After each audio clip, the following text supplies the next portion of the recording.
Welcome back, ladies and gentlemen, to Eurowatch, the most definitive show on the European Championships coming up to you this summer.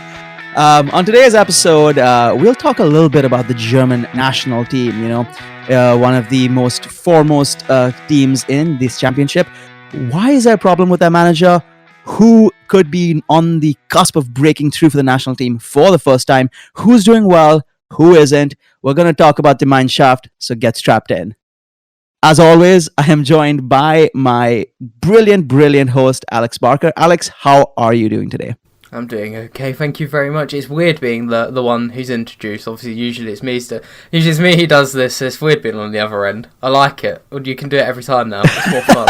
we like changing it up, giving the listener something unexpected in the beginning. But talking about unexpected, we're talking about the German national team, and we talked about them the last time when Get German Football News' Tom Fenton joined us on the podcast. And Alex, how different do you think the situation is for Germany? Is it graver? Is it better? What's your take? Well, I think it's a bit weird. I think it's a bit less dramatic, because when we spoke about it, it was very much like, how long has Jurgen Low got left? This is going to be an apocalypse of the Euros.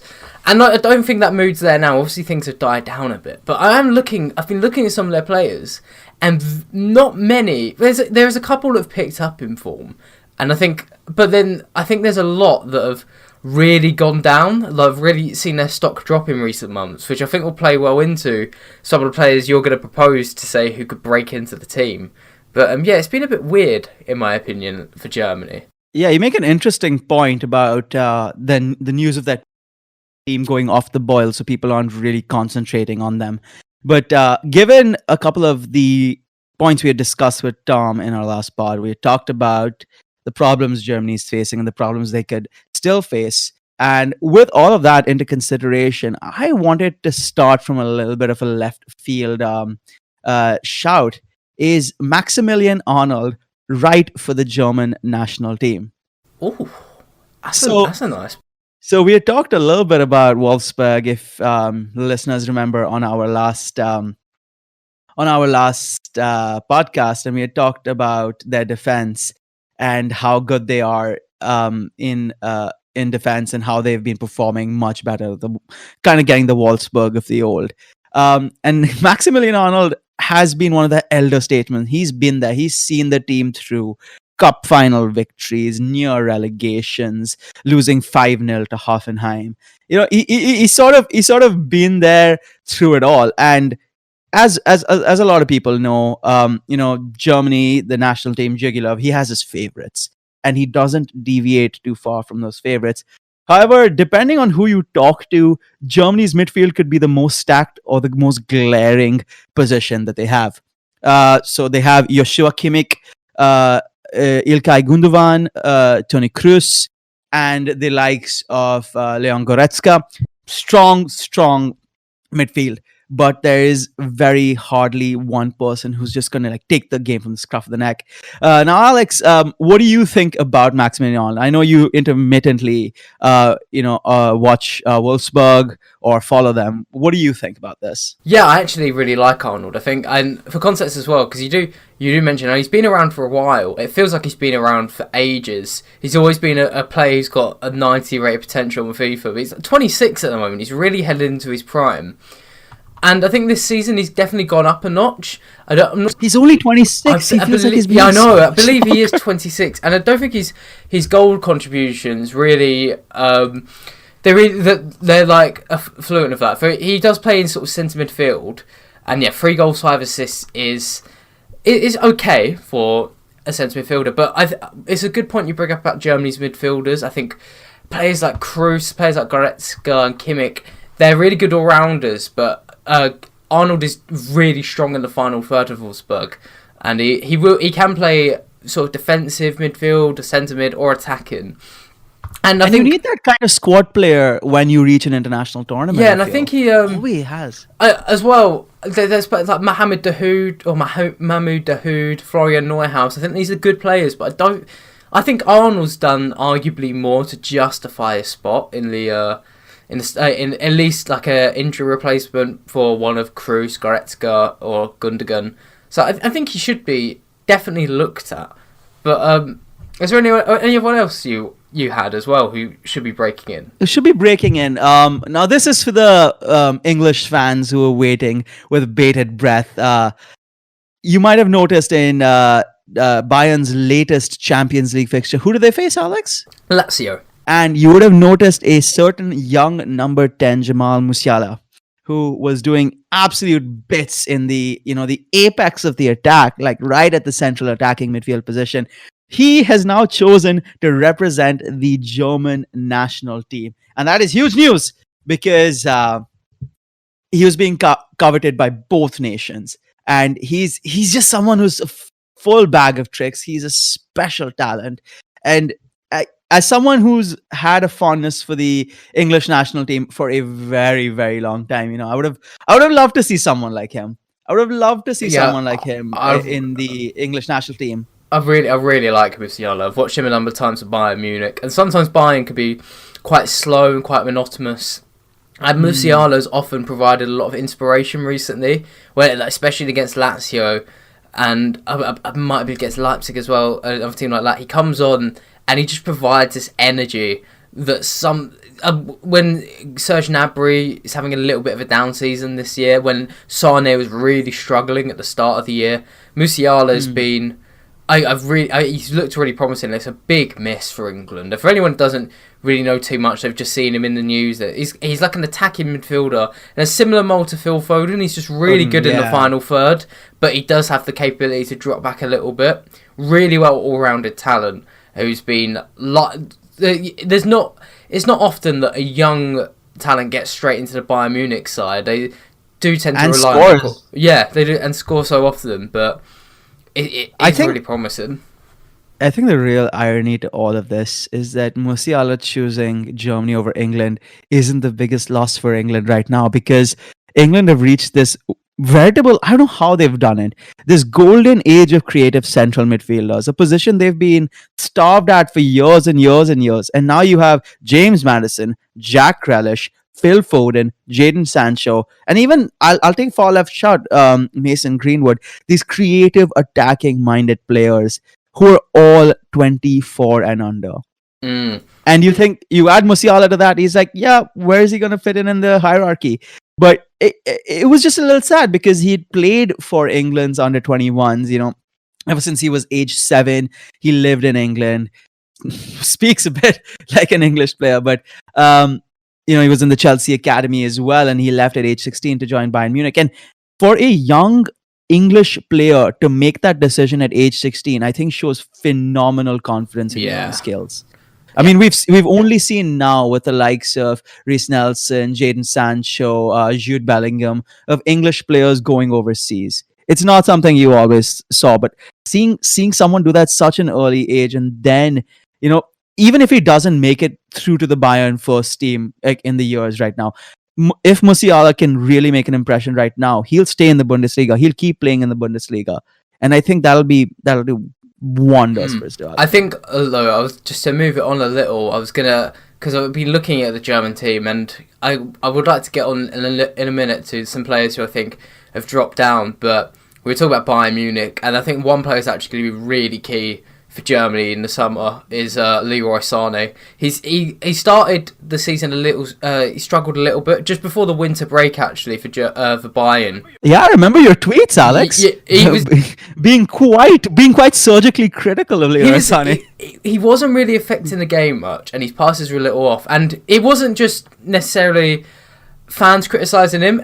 Hansi Flick, in fact, just in the last game, I believe, before the winter break, he subbed Sané on, and he did the old manager trick of subbing him straight off for tactical reasons. Sané really struggled, but he's been lightning recently. In fact, I don't think Bayern would have beat Borussia Dortmund yesterday or at the weekend when you listened. Oh, completely. Yeah, Sané was electric. Sané and Coman, I feel, have always been able to switch flanks. But Sané's proficiency on the right flank is something else. When he won the PFA Young Player of the Year award at City, he was largely on the left. Here on the right, he looks like it was home for him. They were surrounded by 3 Dortmund players, feinted to go ahead a whole step, did a half step, got it back, and he kept doing that, kept doing that, kept doing that. He had a header that just sailed over the bar, but you're very right. Without Sane, they would have not been able to do it. Serge Gnabry doesn't have that kind of guile on the wings. He's much more attacking and thrusting, in the counter-attacking style. But when you've got possession, Leroy Sane is Yeah, especially, I mean, you're hitting on it there. I think what in the Premier League this season, what's been really frustrating for viewers is seeing a defence like bunched in their box and a player struggling to, like a team struggling to break them down. Dortmund were doing that for large parts of the first half yesterday, and it was working until Sane got on the ball, and he was just tearing Nico Schultz apart. He was tearing. It was like Zagadou coming over as well. They couldn't get near him. It was really devastating. But you touched on Serge Gnabry there. He's only got 7 goals this season, which is still decent, but it's a dropper from last year. Would you start him in the Euros? It's definitely a point to really think about. He's very good for the national team, I think. Like we talked about this with Tom, is that there are certain people who come alive for their national teams, and there's certain people who just stay great club players. It depends on the opposition. I in all honesty would. However, if he's fit, and this comes to like the one of the greatest tragedies of modern football, when he's fit, Marco Reus is a kind of player you just love football for. He is just so good. Obviously, if he's fit, he starts. In my opinion, if he's fit, he starts. I think that should be clear. But it's going to be very hard to make that decision. Serge Gnabry and Leroy Sané both know each other very well, and I feel like maybe he should start. But who are the other options? Would you have someone like I know we touched upon this last time, but like someone like Julian Draxler?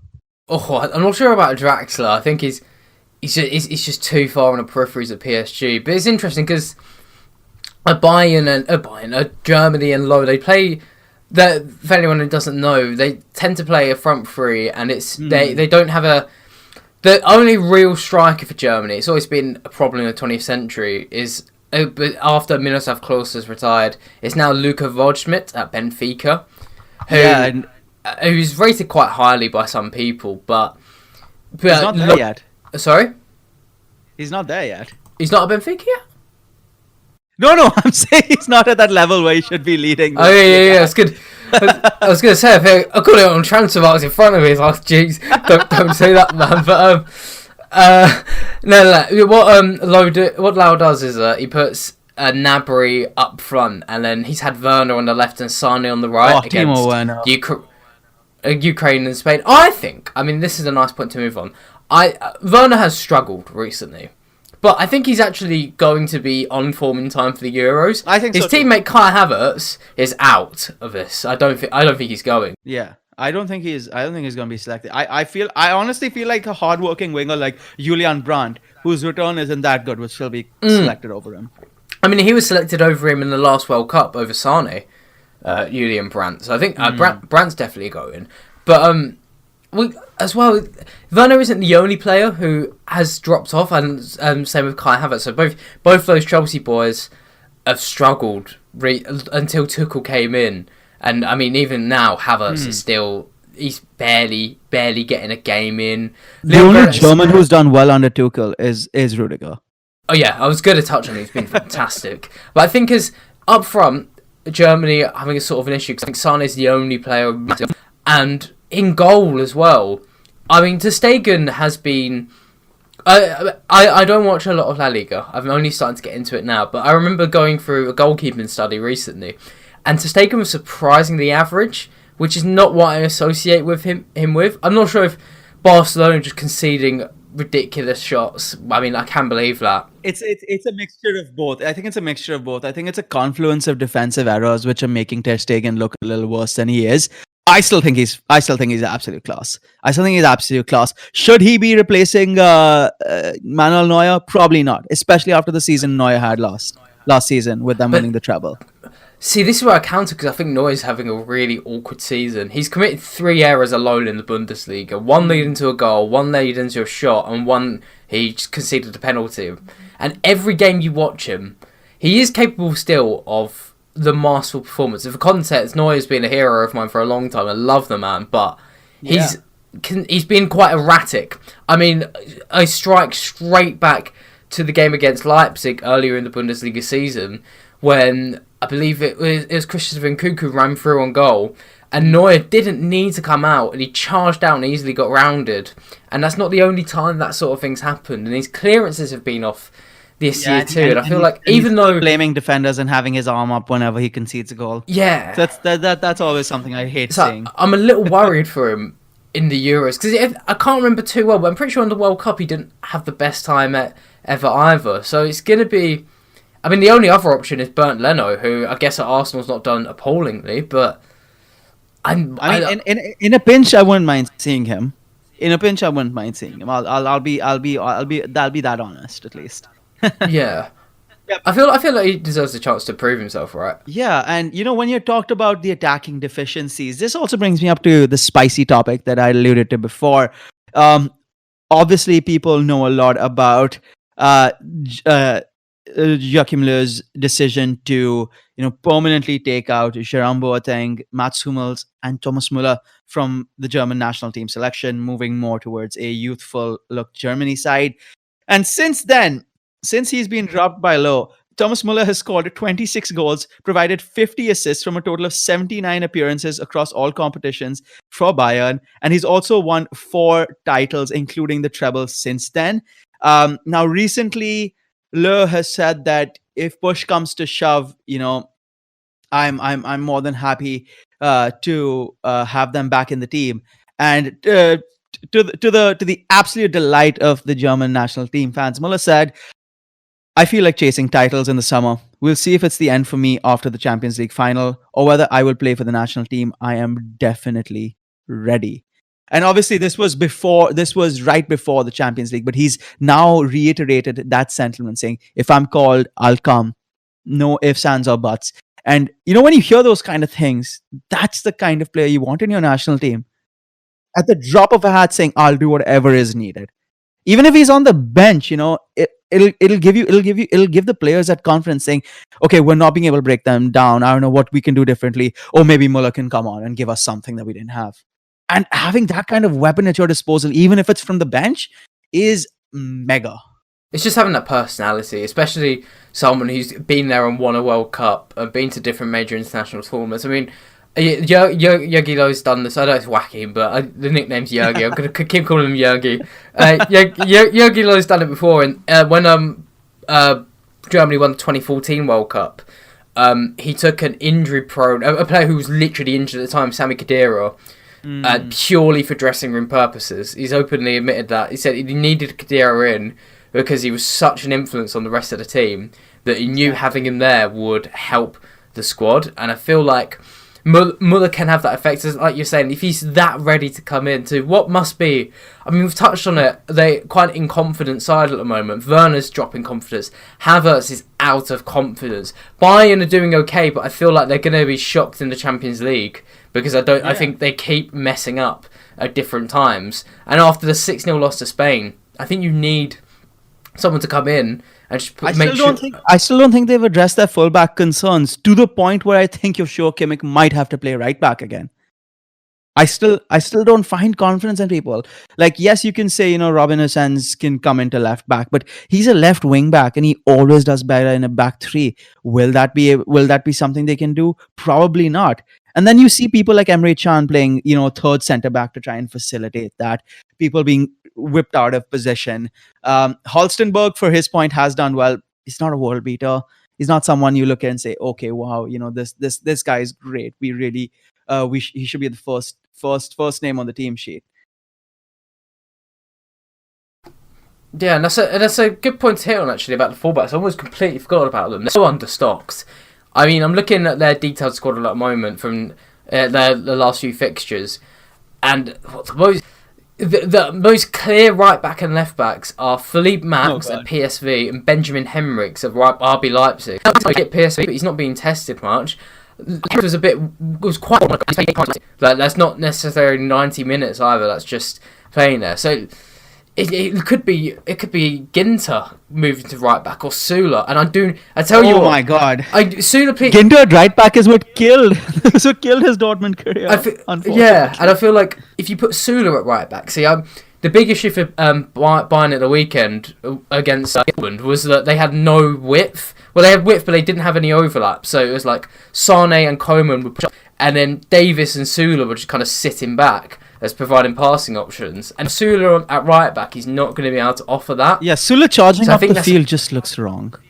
There's just something about it's like if Phil Jones took some steroids and like prime Phil Jones. That's what it feels like when I see Nicholas. It's like a tree with legs. Exactly what it is. It's just like it's a very awkward fit at right back. So they could be really understocked there. Who would you start at centre back, Ritwik? Let's assume that Hummels and Boateng don't make it back into the team. Honestly, given how he's been playing at Gladbach, and however much it pains me, I think the starting two centre backs should be Antonio Rudiger and Matthias Ginter, and I'm taking them over Sula because I'm just not confident with Sula. I don't think he's someone who has command. Like, yes, with Neuer behind him, he can do well, but because I'm so short of options, I'm probably going to go with Ginter and Rudiger. They're still athletic. I'd probably go Rudiger and Sula, just because I think Sula has got... I'm not going to negate your point. He's definitely been erratic at times this season. It's been well documented that he doesn't particularly feel even Hansi Flick with confidence at times. Exactly. And Ginter has been really, really good. He probably deserves a start. But I guess, I don't know, I feel like Sula is probably the better player overall. I especially from a set pieces as well, he provides a good threat. And Rudiger, I think, definitely has to start. What a player he's been since Tuchel's come back. He's filled with confidence. Yeah, this is like prime Roma Rudiger. This is the Rudiger Chelsea bought, and he's keeping the likes of Zuma. He's keeping ahead of the likes of Zuma and Christensen and maybe even Azpilicueta in defense. It's like Rudiger is the first name on the defensive list for Chelsea. I know they keep flip-flopping around their right backs and left backs. I know Kepa's also played in goal, but Rudiger's been that constant. Rudiger started every game under Tuchel.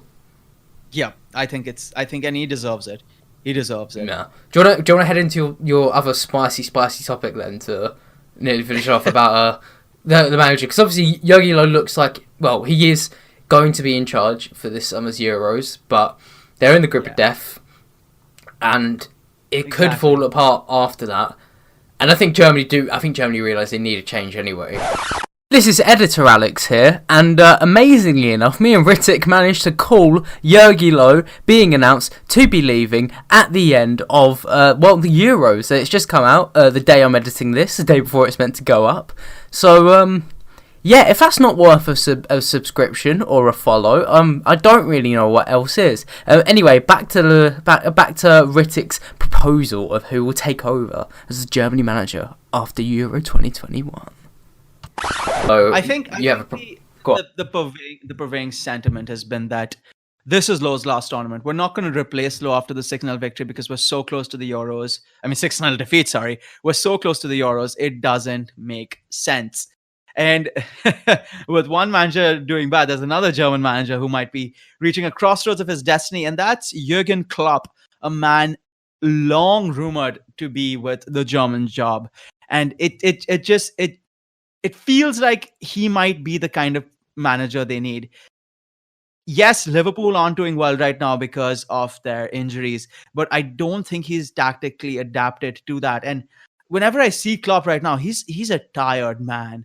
He's pretty tired. Like being in England, this is his 6th season in England, I believe. Yeah, I think he joined in 2015. Yeah, about 2014 or 2015. It was 2014. I mean, yeah, so being there that long, and you could say that he has nothing left to prove. Yes, he hasn't won FA Cup or League Cup, but that's not really a barometer of success.